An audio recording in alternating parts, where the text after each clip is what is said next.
This is every fight to make after UFC 284. It was a pretty epic card. I'm going to talk about the next matchup for the key fighters on it. Make sure you guys smash that like button, and if you're new to the channel, subscribe.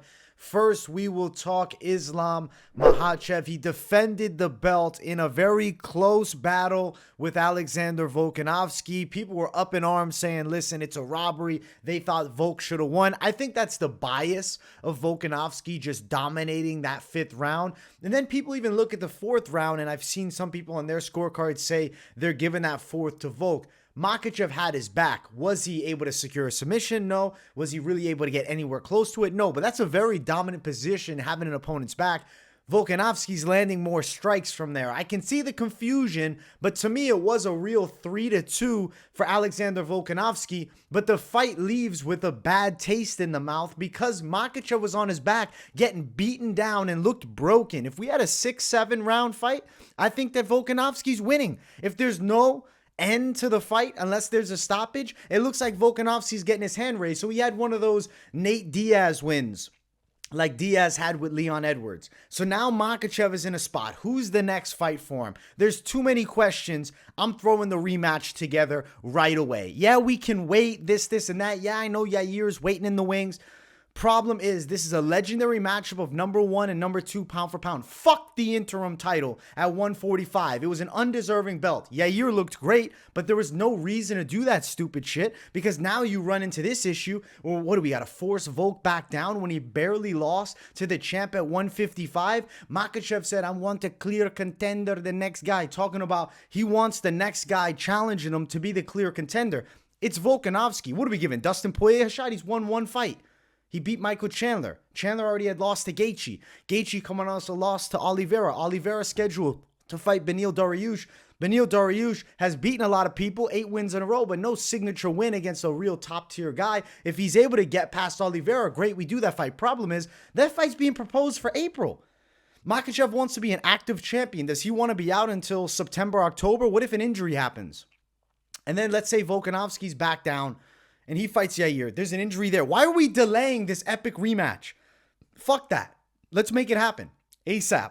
I think they're going to do it not in Australia next time out. I think we do it in Vegas this summer. I think it's a banger rematch. It's a fight that I need to see. I want to see Makhachev Volkanovski too. The first one was too good. It finished with too many questions. Volkanovski was starting to figure out the Makhachev game. Let's see. Can Islam Makhachev beat Volkanovski a second time? Or can Volkanovski right the wrongs of the early rounds and shock the world and become a dual weight champ? He was this close. And he finished so strong that that's the fight I'd rather see. Makhachev, I'm number 1 pound for pound fighter in the world. True. I guess he's going to have that accolade come Monday morning. Problem is, he got beaten up by Volkanovski at the end.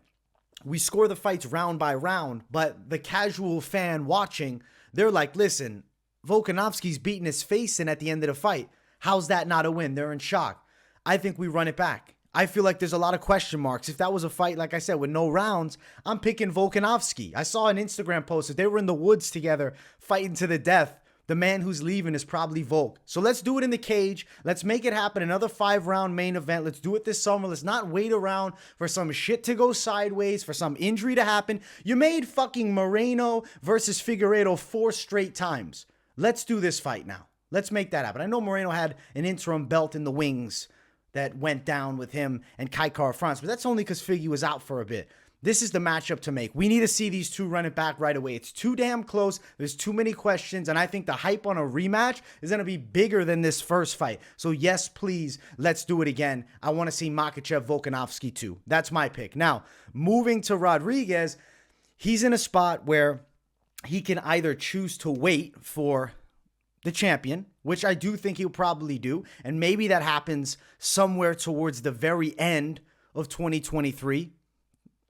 I'm in a torn spot with matching Rodriguez up. The second option, which I didn't have an image listed, because honestly I decided to flip everything with Rodriguez. I was going to throw Arnold Allen in the slate, but he's scheduled for Holloway. So the winner of Arnold Allen, Max Holloway, could potentially be next. Volkanovski immediately after the fight was like, yeah, I'm cool. I'll go to featherweight. I got a big fight there. Let's do that. But he said he rewatched the fight and felt like he won. And he said, let's do the rematch. And that makes the most sense. Fuck the featherweight division right now. Fuck the interim title. The interim belt should not be holding up a super fight. Throw that shit in the trash. You know what? If Rodriguez either waits for Volkanovski this week, tell him you wait for Volk, or do you want to defend the interim title? Does he want to fight the winner of Arnold Allen, Max Holloway? Maybe. Maybe someone pulls out of that fight.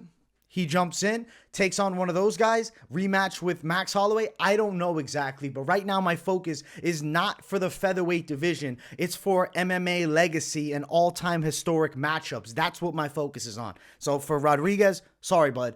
You're waiting. You got the interim belt. Be happy. You got a belt around your waist. You should be thankful. All right, next one. Jack Della, Maddelena. Who's next for him? Well, Jack Della put on the performance of a lifetime against Randy Brown, starched him. Really, I guess he choked him out, but he dropped him first. You got to throw in Michel Pereira. It's time for a ranked opponent. A flashy kickboxer.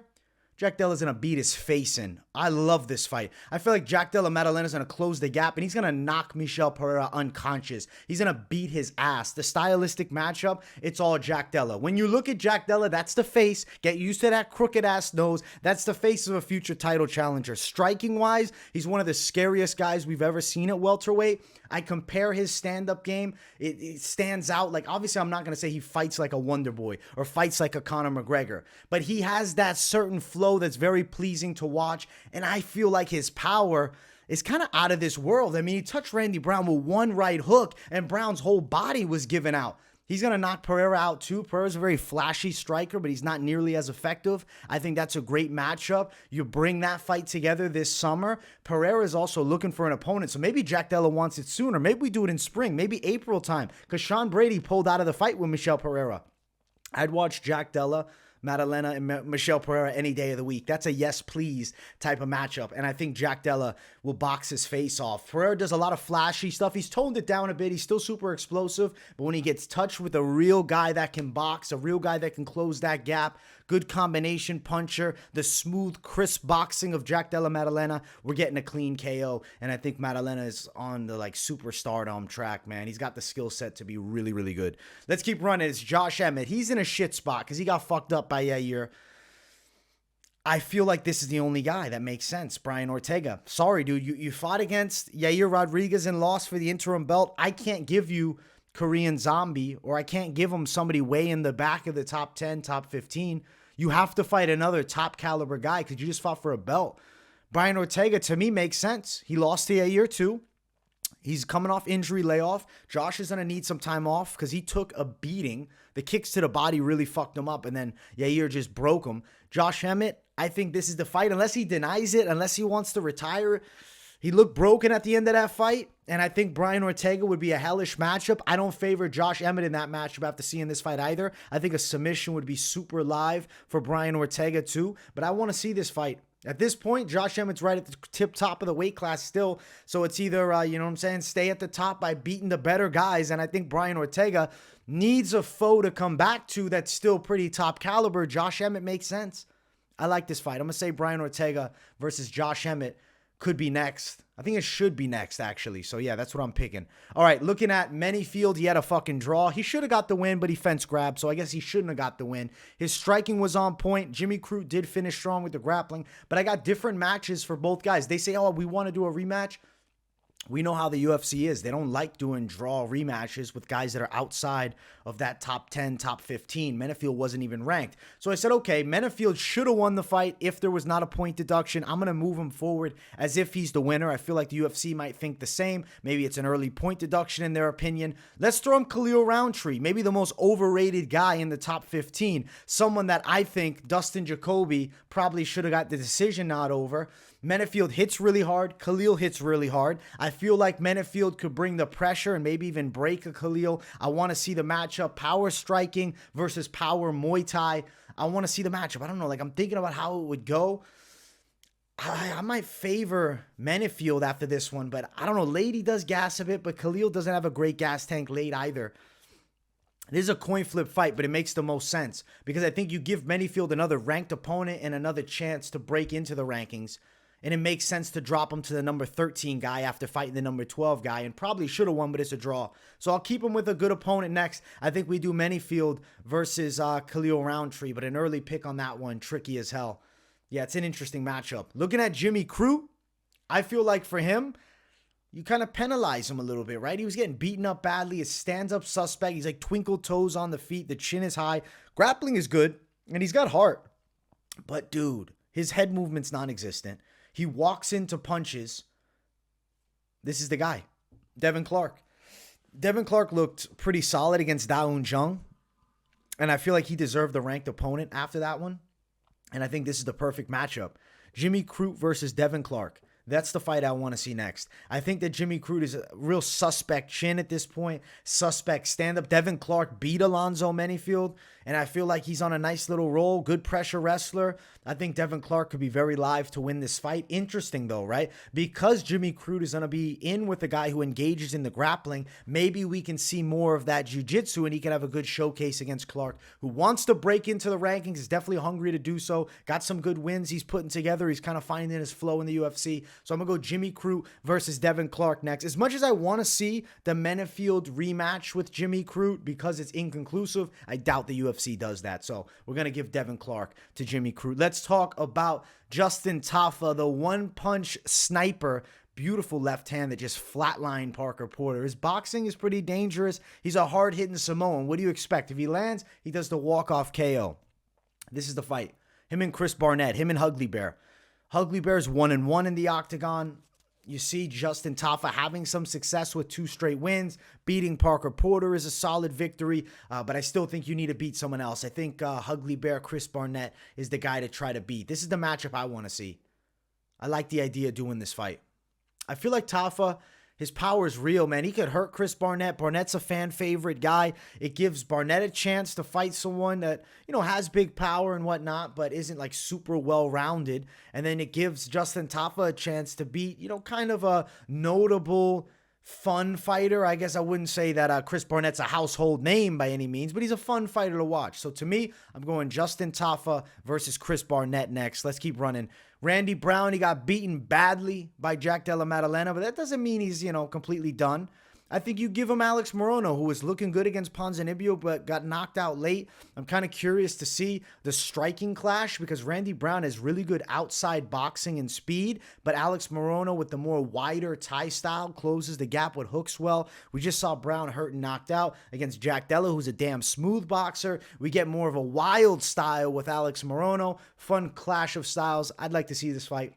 I think that's what's next for Randy Brown. Now, looking at Josh Culibao, who got a win. There was a come-from-behind win. He lost to Melsik Begzaryan in the first round. Ends up getting a submission. One little mistake he capitalized. He looked like a true MMA fighter there, not just a kickboxer. Culibao's coming together. And I think we give him Ricardo Ramos. This is a cool matchup. I like the Brazilian kickboxer versus the Australian kickboxer. Interested to see the style clash. I'll be honest. I like the explosiveness for Culibao. I think he might be a physically stronger guy. But Ramos seems to have a lot of talent. He kind of reminds me of Charles Oliveira a little bit without the jiu-jitsu, which obviously a problem, you know, but he still has that look to him. I'm picking Josh Culibao if I'm early leaning it. I'll tell you guys straight. I want to see Ramos versus Culibao next. So I think it makes a lot of sense. Culibao's still getting his footing in the UFC, but dude, he's 11-1 with one draw, and the draw's to Charles Jourdain. He's pretty good. Jack Jenkins, the final guy to give a matchup to. We're giving, you know, an early prelim fighter a chance to shine, and we'll talk about him. Good fight, competitive fight against Don Shannis. Let's pump the brakes on rushing this kid to the top. We have to. I don't think you can rush him. I think you give him Garrett Armfield. Armfield lost to David Onama. He took that fight on short notice. I kind of think let's just marinate this dude. We got a kid from Australia with good potential. I don't want to rush him into better competition and have him take these L's. So I think you give him a Garrett Armfield as another showcase fight. He had a tough out against Don Shannis, who's probably the bottom-ranked guy at 145 pounds. Garrett Armfield probably next to him, right? Maybe one rank above as one of the bottom-ranked guys. They might push Jenkins up faster. Like on the live stream, if you guys are watching, I mentioned, maybe they do Blake Builder versus Jack Jenkins next. Two guys that won fights on the same card. That would be a contender prospect type prospect matchup. but I don't know if you want to rush it. 2 Contender Series vets that they can build on separate tracks and maybe meet later down the line, as opposed to smashing one of the prospects out of there. So yeah, I think Jack Jenkins versus Garrett Armfield's next. The early prelim matchups, who the fuck knows? They might fight a guy that's not even in the UFC yet. That's why, you know, we just got one of them. I didn't do Blake Builder because, you know, the same thing could happen. Who knows? They might throw him a Garrett Armfield next. We really got no idea. Ultimately, I wanted to give the love to the Aussie because it was an Aussie card. Guys, I hope you enjoyed every fight to make. The weird one is the Yair Rodriguez next fight. I don't know exactly what's going to happen with him. Volkanovski is probably next for him, but I would much prefer to see Volkanovski Makhachev first and then have Volkanovski go back down and fight the interim champion Yair Rodriguez, because we don't get epic moments like that. Being Makhachev Volkanovski going to 5 rounds and having a war and people arguing one side versus the other, and definitely clamoring at the bit to see a rematch. Let's capitalize on this success and let's do the rematch this summer, as opposed to waiting a fucking year and shit can go sideways. Even if nobody loses, injuries could delay the fuck out of it. Fuck that. Let's make it happen as soon as possible. Smash the likes, guys. Let me know what you think in the comments. I appreciate you all tuning in. And if you're new to the channel, make sure to subscribe. Peace, you guys. And I'll see you all in the next one.